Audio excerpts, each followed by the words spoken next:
নমস্কার বন্ধুরা, প্রেরণা বাংলা মোটিভেশন চ্যানেলের আজকের পর্বে সবাইকে আমন্ত্রণ জানাই। আশা করি সকলে ভালো আছেন, সুস্থ আছেন। আপনাকে যারা দিনের পর দিন বিপদে ফেলতে চেয়েছে, এবার তারা পড়বে মহা বিপদে। কিন্তু কিভাবে, সেই নিয়ে কিছু কথা আজকের পর্বে আপনাদের সাথে শেয়ার করে নেব। তাই ভিডিওর শেষ পর্যন্ত থাকার অনুরোধ রইল। ভিডিওটি দেখার পরে এই ভিডিওর উপস্থাপনা যদি আপনাদের এতটুকুও ভালো লেগে থাকে, তাহলে তা অনেকের মধ্যে শেয়ার করে দিয়ে প্রত্যেকের জীবনকে আরও উন্নত থেকে উন্নততর করার প্রচেষ্টায় আপনি আপনার সামান্যতম অবদান রেখে যেতেই পারেন। এই ভিডিওর নিচে একটি থ্যাঙ্কস অ্যাপের বটন রয়েছে। সেই বটনে ক্লিক করে আপনি যেভাবে ইচ্ছে, যেমন ইচ্ছে আমাদের এই চ্যানেলটিকে এগিয়ে যেতে আমাদের পাশে আপনি থাকতে পারেন। শ্রীমা সারদা দেবীর আদেশ বা উপদেশ মৃদু সংক্ষিপ্ত, কিন্তু তার মধ্যে ছিল গভীর অর্থবহ। মা বলেছিলেন, কর্মফল তো ভুগতেই হবে। এই কর্মের ফল মানুষকে তাড়া করে বেড়ায় এই জন্ম থেকে পরজন্মে। কিন্তু কেন এই জন্ম থেকে পরজন্মে কর্মফল তাড়া করে বেড়ায়? এর উত্তর পাওয়া যায় শ্রীমদ্ ভগবদ্ গীতায়। গীতায় বলা হয়েছে, ন জায়তে ম্রিয়তে বা কদাচিৎ নায়ং ভূত্বা ভাবিতা না ভূয়ং অজো নিত্যং শাশ্বত সময়ের। আর আপনি যদি যথার্থ ভক্ত হয়ে উঠতে পারেন, আপনার দায়ভার থাকবে তার উপরে। তিনি আপনার হাতটি ধরে আপনাকে ঠিক বিপদের মুখ থেকে বের করে আনবেন। মাখনের মধ্যে দিয়ে ছুরি যেমন যায়, আপনাকেও দেখবেন ঠিক বিপদের মুখ থেকে তিনি বের করে নিয়ে আসছেন। আপনার কোনো অনিষ্ট তিনি হতে দেবেন না।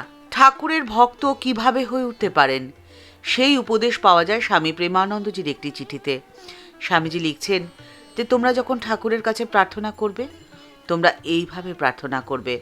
তোমরা বলবে, ঠাকুর তুমি সর্বজ্ঞ, জগতে যেখানে যা কিছু আছে সবই তো তুমি জানো।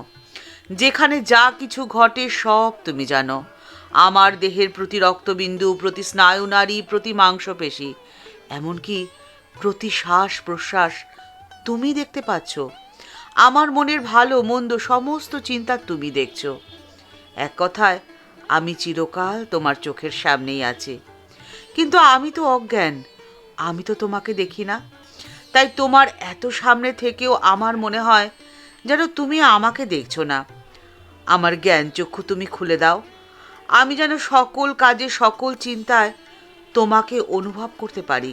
আমি যদি বুঝতে পারি যে তোমার সামনে আমি আছি, তাহলে আমার প্রত্যেকটি কাজ যে পরম সাধনা হয়ে উঠবে ঠাকুর। তাই আমার জ্ঞানচক্ষু তুমি খুলে দাও, আমার অজ্ঞানতা তুমি দূর করে দাও, আমাকে বন্ধন মুক্তি করে দাও, আমাকে অন্ধকার থেকে আলোর পথে তুমি আমার হাতটি ধরে নিয়ে আসো। নররূপে অবতীর্ণ হয়ে অবতার বরিষ্ঠায় ঠাকুর শ্রী রামকৃষ্ণ পরমহংসদেব জগতের সকলের উদ্দেশ্যে বলে গেছেন, ঈশ্বরের শরণাগত হলে কর্ম ক্ষয় হয় গা। আমি মায়ের কাছে ফুল হাতে করে বলেছিলাম, মা, এই নাও তোমার পাপ, এই নাও তোমার পুণ্য। আমি কিচ্ছুটি চাই না, তুমি আমায় শুদ্ধ ভক্তি দাও। এই নাও তোমার ভালো, এই নাও তোমার মন্দ। আমি ভালো মন্দ কিছুই যে চাই না, আমায় শুদ্ধ ভক্তি দাও। মা, এই নাও তোমার ধর্ম, আর এই নাও তোমার অধর্ম। আমি ধর্ম কিচ্ছু চাই না, আমায় শুধু শুদ্ধ ভক্তি দাও। এই নাও তোমার জ্ঞান মা, এই নাও তোমার অজ্ঞান। আমি জ্ঞান অজ্ঞান কিচ্ছু যে চাই না, আমায় শুধু শুদ্ধ ভক্তি দাও। মা, এই নাও তোমার সূচি, এই নাও তোমার অসুচি, আমায় দাও শুদ্ধ ভক্তি। আপনার মধ্যে এই শুদ্ধ ভক্তি তখনই আসবে যখন আপনি হবেন সরল, সাধারণ আর বালক স্বভাব, যা জগতে দুর্লভ। জগতে অসাধারণ হওয়া হয়তো সহজ, কিন্তু সাধারণ হওয়া অত্যন্ত দুরূহ কাজ। এক্ষেত্রে নাগ মহাশয়ের শুদ্ধ ভক্তি আমাদের কাছে শিক্ষণীয় বিষয়। নাগ মহাশয়ের শুদ্ধ ভক্তি আমাদের বিস্মিত করে, চমৎকৃত করে এবং মুগ্ধ করে। ঠাকুরের আমলকি খাওয়ার ইচ্ছে হয়েছে, কিন্তু তখন আমলকির সময় নয়, গ্রীষ্মকাল। নাগ মহাশয়ের মনে হলো, ঠাকুর তো স্বয়ং ভগবান, ঠাকুরের ইচ্ছে হয়েছে, তাহলে নিশ্চয়ই আমলকি খুঁজে পাওয়া যাবেই যাবে। তিনি খুঁজতে লাগলেন, কিন্তু আমলকি সহজে তো পাওয়া যায় না। বহু ঘুরে 3 দিন পরে তিনি ঠিকই আমলকির সন্ধান পেলেন, এবং ঠাকুরের জন্যে আমলকি নিয়ে আসলেন। প্রকৃত গুরুভক্তি তো একেই বলে, সরলতা একেই বলে, বিশ্বাস একেই বলে। বিশ্বাসে মিলায় বস্তু তর্কে বহুদূর। আপনার মধ্যে যদি সত্যি সত্যি শুদ্ধ ভক্তি আসে, তাহলে আপনাকে দিনের পর দিন যারা বিপদে ফেলেছে, তাদের এবার মহা বিপদ, চরম বিপদ হবে তাদের। কারণ ঠাকুর তো সব জানেন। তাদের কর্মের ফল তাদের ভুগতেই হবে, আপনাকে তো কিছু করতে হবে না। ঠাকুরমা ও স্বামীজির চরণে প্রণাম জানিয়ে আজকের পর্ব এই পর্যন্তই। দেখা হচ্ছে পরের পর্বে।